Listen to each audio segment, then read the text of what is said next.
बिस्मिल्लाहिर्रहमानिर्रहीम। अस्सलाम वालेकुम स्टूडेंट्स, उम्मीद है आप सब खैरियत से होंगे। आज हम इंटीग्रल इक्वेशन में non linear Fredholm integral equation को सॉल्व करने का मेथड डिस्कस करेंगे। ठीक है, हम डिकम्पोजिशन मेथड और या फिर मॉडिफाइड डिकम्पोजिशन मेथड को यूज़ करेंगे इनको non linear Fredholm integral equations को सॉल्व आउट करने के लिए। ठीक है, तो पहले हम जो डिस्कस कर रहे थे वो हम वोल्ट्रा इंटीग्रल इक्वेशन को डिस्कस कर रहे थे। अब हमारे पास है फ्रेडहोल्म इंटीग्रल इक्वेशन। ठीक है, और वो भी नॉन लीनियर।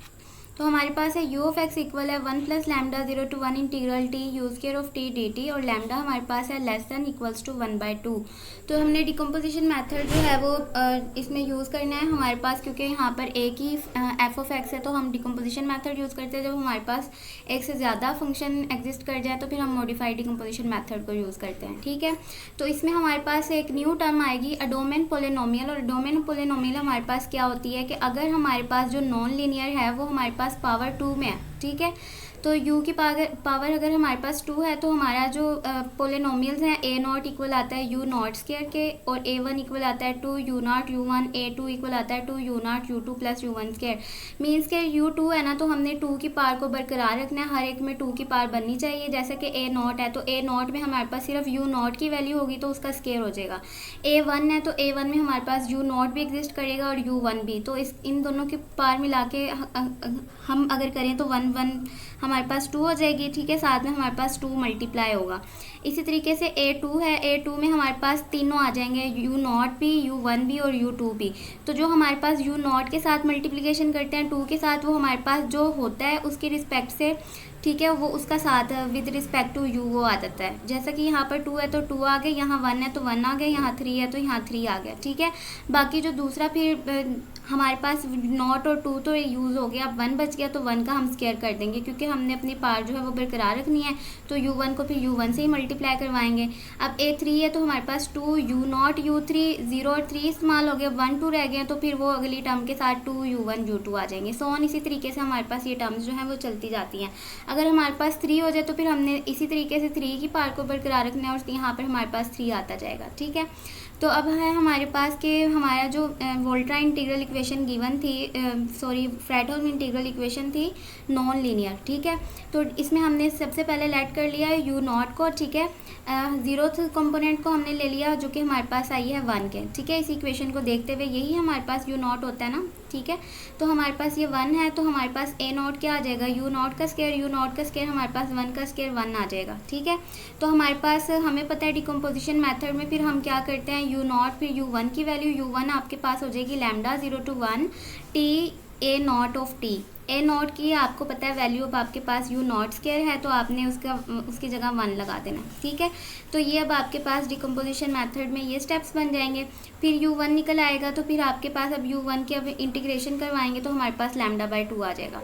इसी तरीके से अब a1 हम निकालेंगे ताकि हम u2 निकाल सकें। a1 निकालेंगे 2 u not u1, u not की वैल्यू जो हमने पहले लेट की थी क्वेश्चन में हमें जो गिवन थी वो थी 1, और u1 की अभी जो हमने निकाली वो है हमारे पास λ/। अब हमारे पास जो है हमने इनको मल्टीप्लाई किया तो हमारे पास लैम्डा आ जाएगा। फिर अब हम u2 ऑफ x हमारे पास होता है lambda 0 to 1 t a1 of t, a1 की वैल्यू हमने निकाल ली है लैम्डा ही है। ठीक है, तो t लैम्डा t dt हो जाएगा। अब हमारे पास इसकी इंटीग्रेशन करवाएंगे तो ये λ² हो जाएगा। अब इसी तरीके से u3 निकाल लेंगे, u3 में a2 आ जाएगा। a2 के लिए हमें पहले a2 निकालना पड़ेगा। a2 था हमारा 2 u not u2 plus u1 का स्क्वायर। ठीक है, जो कि λ/2 था। तो उसको सोल्व आउट करेंगे तो हमारे पास 5 λ² आ जाएगा। अब हम 5 λ² को u3 वाली इक्वेशन में हम पुट कर देंगे तो हमारे पास u3 ऑफ x आ जाएगा। सो इसी तरीके से हमारे पास आते जाएंगे। अब हम इनको जो है डिकम्पोजिशन मेथड को इकट्ठा करें तो u ऑफ x हमारा जो सोल्यूशन आता है u not of x plus u1 of x plus so on इसी तरीके से आता जाएगा। इनके आंसर्स पुट आउट कर देंगे तो ये हमारा जो है ये सोल्यूशन हो जाएगा। ठीक है, सिंपल आपने डोमेन डिकम्पोजिशन मेथड को यूज़ करना है। और जो पहले फ़र्क सिर्फ इतना है कि डिकम्पोजिशन में हम यूज़ करते थे कि u जो भी यहाँ पर हमारे पास वैल्यू आती थी, अगर यहाँ n+1 है, अगर यहाँ n है, ठीक है, nth वैल्यू निकालनी है तो यहाँ पर आपके पास 0 to 1 लैम्डा, और यहाँ पर आपके पास कर्नल होता था। ठीक है, कर्नल के साथ आपके पास u ऑफ t होता था। ठीक है, तो u जो था ये n है तो यहाँ पर n-1 होता था। ठीक है, तो अब इस n की जगह पर हम एडोमेन पोलिनोमियल्स को यूज़ कर रहे हैं a नॉट ठीक है, A1 इस तरीके से आ रहा है। बस इतना सी हमने जो है वो इसमें जो है रिप्लेसमेंट्स करवानी है, ठीक है। तो और ये डोमेन पोलिनोमियल A0 इक्वल होगा U0 स्क्वायर के, A1 इक्वल होगा 2U0 U1 के, बस इतना सा है हमारे पास फ़र्क, ठीक है। तो अब वही सेम प्रोसीजर है इस क्वेश्चन में भी हमारे पास, कि हमारे पास जो है सबसे पहले जो इक्वेशन गिवन है उसमें से हमने U0 को अपना ले लेना है। U0 हमारा 1 है, ठीक है। फिर अब हमने डोमेन पोलिनोमियल A0 की वैल्यू निकालेंगे ताकि हम U1 निकाल सकें। 1 का स्क्वायर अगेन 1 ही आ जाएगा आपके पास। फिर आप A1 की वैल्यू निकालेंगे ताकि आप U2 की वैल्यू फिर निकाल सकें। फिर 2U0 U1 की जो वैल्यू आएगी इसमें पुट आउट कर देंगे हम, ठीक है। तो इस तरीके से आपके जो है ये क्वेश्चन सारे इजीली सोल्व आउट हो जाएंगे। ये सारा यूज़ केयर ऑफ टी है डोमेन पोलिनोमियल, इसका भी सेम ही होगा। जिसकी पावर 2 है उसके लिए ये है, और आगे जो क्वेश्चन आएगा एक उसमें यू की पार्ट 3 है, ठीक है। नॉन लिनियरिटी उसकी 3 पे बन रही है, तो वो भी हम देखेंगे कि उसके लिए डोमेन पोलिनोमियल हम किस तरीके से यूज़ करते हैं, ठीक है। और इसमें अब आप देखें कि हम मॉडिफाइड डिकम्पोजिशन मेथड यूज़ कर रहे हैं क्योंकि हमारे पास यहाँ पर एक से ज़्यादा फंक्शंस आ रहे हैं। तो हम U0 2 cos x ले लेंगे और बाकी टर्म्स जो हैं वो हमारी फर्दर टर्म्स में चली जाएंगी, U1 U2 सो ऑन में, ठीक है। तो अब हमने इसको इंटीग्रेट करवाया तो हमारे पास cos स्क्वायर टी आ गया। cos स्क्वायर टी का हमें पता है आंसर 0 to π/2 में इंटीग्रल में π/4 होता है, ठीक है। तो उसको हमने -π/8 और ये π/8 बन रहा था, ये कैंसिल आउट हो गया। 0 मीन्स कि हमारे पास फर्दर टर्म्स जो है UK ऑफ x जो है वो 0 आएंगी, जबकि हमारे पास k ग्रेटर देन और इक्वल होगा 1 के, और सिर्फ हमारे पास U0 की वैल्यू है। तो हमारा एग्जैक्ट सोल्यूशन आ जाएगा 2 cos x के, ठीक है। UK ऑफ x इक्वल है 0 के, साथ में आपने मेंशन कर देना है कि k ग्रेटर देन इक्वल होगा 1 के। जब k की वैल्यू 1 है तब भी 0 है, और अगर k ग्रेटर देन 1 लेंगे तब भी 0, क्योंकि आपके पास तो ये कॉमन सी बात है ना कि जब आपके पास U1 0 आ गया तो फिर आप जब U2 में वैल्यू यूज़ आउट करेंगे U1 की तो 0 ही होगा, तो वो इंटीग्रल मिलकर 0 0 ही आते जाएंगे आपके पास। इस तरीके से क्वेश्चन नंबर 5 है सेम प्रोसीजर से। क्वेश्चन नंबर 5 के बाद क्वेश्चन नंबर 6 में भी यूज़ केयर ऑफ टी है सेम आपके पास, और डोमेन पोलिनोमियल जो है वो हमारे यूज़ आउट होंगे। क्वेश्चन नंबर 7, क्वेश्चन नंबर 8 में हमारे पास है कि हमारा 1/1 plus use care of T इस तरीके से है, ठीक है। हमने सिंपल क्या करना है, U0 ऑफ x को लेट कर लिया कि वो x के इक्वल है। अब हमने क्या करना है कि सिंपल यूज़ केयर है तो बेशक वो डिनोमिनेटर में आपने वैल्यू उसकी वही यूज़ करनी है A0 t की जगह पर, ठीक है। यूज़ केयर टी की जगह पर अब आपने A0 t ही रखना है। तो आपके पास ये टी स्केयर है तो 1 प्लस टी स्केयर आ गया। अब आपको पता है कि ये हमारे पास जो है 1/1 प्लस एक्स स्केयर हो तो हमारा tan इनवर्स x होता है, t है तो tan इनवर्स t हो जाएगा। tan इनवर्स t में जब हम 1 पुट आउट करेंगे तो हमारे पास tan इनवर्स ऑफ 1 π/4 होता है, tan इनवर्स 0 0 ही होता है। तो ये π/4 आंसर आ जाएगा, ये π/8 बन जाएगा, ये -π/8 प्लस π/8 कैंसिल आउट हो जाएगा और हमारे पास U1 ऑफ x 0 आ जाएगा। तो इसलिए मॉडिफाइड डिकम्पोजिशन मेथड जो है वो आपके पास ईजी हो जाता है, उसको यूज़ करना डिकम्पोजिशन मेथड की निस्बत शॉर्ट कर देता है वो आपके मेथड को।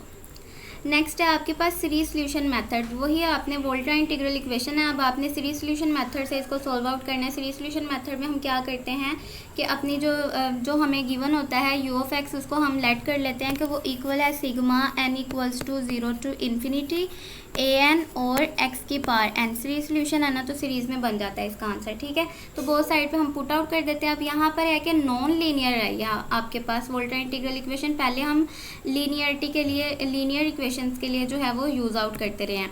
तो अब हमने क्या करना है, नॉन लीनियर के लिए यूज़ करना है। तो अब आपके पास जो है यहाँ पर यू स्केयर है, तो आपने सिंपल अब उसका जो है वो स्केयर ओपन कर देना है। A0 plus A1 2 so on आपने होल स्केयर कर लेना है। होल स्केयर जो है वो आपका कुछ इस तरीके से ओपन होगा, A0 square plus 2 A0 A1 T plus 2 A0 A2 plus A1 square so on T square. Same वही प्रोसीजर है, सिर्फ इसमें क्या है कि सीरीज़ में वो इकट्ठे हो गए हैं और उसमें जो मॉडिफाइड और डिकम्पोजिशन मेथड था उसमें वो सेपरेट थे। देखिए ना, यहाँ पर हमारे पास वो U0 इक्वल था, आपके पास A0 इक्वल था U0 स्केयर के, ये A0 स्केयर है, ठीक है। फिर आपका A1 जो था वो इक्वल था 2U0 U1 के, तो इधर भी आपके पास 2A0 A1 है, ठीक है। उधर था आपके पास A2 इक्वल था 2U0 U2 plus U1 square के, तो यहाँ पर आपके पास A0 A2 plus A1 square है। सेम प्रोसीजर है, बस इसमें जो है वो आपका T जो है वो इंक्लूड हो गया और उधर वो जो था वो सेपरेट था और उसमें U था और इसमें आपके पास A कोफिशिएंट्स हैं आपके पास, ठीक है। इसको आप राइट हैंड साइड को भी इंटीग्रेट करवा लेंगे तो आपके पास इसके पास कुछ भी नहीं है, मतलब कि T आ जाएगा, अपर लिमिट पुट आउट करेंगे तो X आ जाएगा। X A0 स्क्वायर, इसी तरीके से T स्क्वायर बाय 2 2 से कैंसिल आउट हो जाएगा तो एक्स स्क्वायर बच जाएगा आपके पास। इसी तरीके से t³/3 आएगा, x³/3 बन जाएगा, ठीक है। सो ऑन इस तरीके से आते जाएंगे। फिर आपने क्या करना है कि आपने अपनी आसानी के लिए x जितने के पास है आपने x को कॉमन ले लेना है, उनके कोफिशिएंट्स को सेपरेट कर लेना है। इसी तरीके से x² आपने सेपरेट कर लेना है, उसके कोफिशिएंट्स को x³ के सेपरेट कर लेना है। फिर लेफ्ट हैंड साइड और राइट हैंड साइड के आपने इक्वेशंस को कंपेयर कर लेना है। a0 आपके पास आ जाएगा। a0 अब देखें तो यहाँ कोई भी कांस्टेंट नहीं है, ठीक है, तो a0 0 है। a1 x के साथ होता है, x के साथ मतलब कि ये वाली टर्म जो है a1 इसके बराबर आ जाएगा। a0 0 था a1 भी हमारे पास 0 आ जाएगा। इसी तरीके से a2 x² के साथ होता है, x² के कोफिशिएंट जो है वो a2 के बराबर आ जाएगा। 1 - a0 a1/2 इक्वल है आपके पास। अब a0 a1 तो दोनों 0 थे तो सिर्फ 1 बचेगा आपके पास, ठीक है। a3 सो ऑन इसी तरीके से आपके पास an 0 आते जाएंगे। सिर्फ जब 0 नहीं होगा जब आपके पास n इक्वल होगा 2 के, क्योंकि a2 की वैल्यू आई है 1, बाकी सबकी वैल्यू जो है वो 0 आ रही है। तो इस कंडीशन को हम इस तरीके से लिख देंगे और आपके पास जो एग्जैक्ट सोल्यूशन फिर वो इक्वल आ जाएगा a2 x² के, और a2 आपके पास 1 था तो 1 x² हो जाएगा आपके पास। सेम प्रोसीजर से क्वेश्चन नंबर 2 आपने कर लेना। क्वेश्चन नंबर 2 में भी आपने सिर्फ सीरीज सोल्यूशन को पुट आउट किया और उसकी इंटीग्रेशन की है। क्वेश्चन नंबर 3,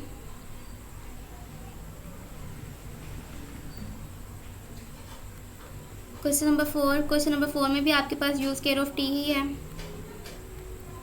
क्वेश्चन नंबर 5 में आपके पास u³ है। u³ है तो हमने क्यूब का जो है वो फार्मूला ओपन कर लेना है। a³ आ जाएगा a0³ + 3a0² a1t + 3a0 a1² + 3a0² a2t² plus on, ठीक है। तो अब आपने इसकी इंटीग्रेशन करने के बाद आपके पास कुछ इस तरीके से आ जाएंगे। अब आपने इसको -1/2 को अंदर मल्टीप्लाई करवा दिया और फिर आपने x के कोफिशिएंट्स अलहदा कर लिए, x² के अलहदा कर लिए और x³ के जो है वो अलहदा से कर लिए, फिर कंपेयर कर दिया तो आपके पास ये चीज़ आ जाएगी। अब a2 का सिर्फ आंसर आया, बाकी सबके 0 हैं आपके पास, तो आपने ये कंडीशन लिख देनी है और आपने इसको सोल्यूशन में पुट आउट कर देना है। आई होप आपको समझ में आ गए होंगे। बहुत सिंपल से क्वेश्चन है। फ्रेंड के साथ लाजमी शेयर कीजिएगा वीडियो को, चैनल को सब्सक्राइब करना ना भूलिएगा। नेक्स्ट लेक्चर तक के लिए अल्लाह हाफिज़।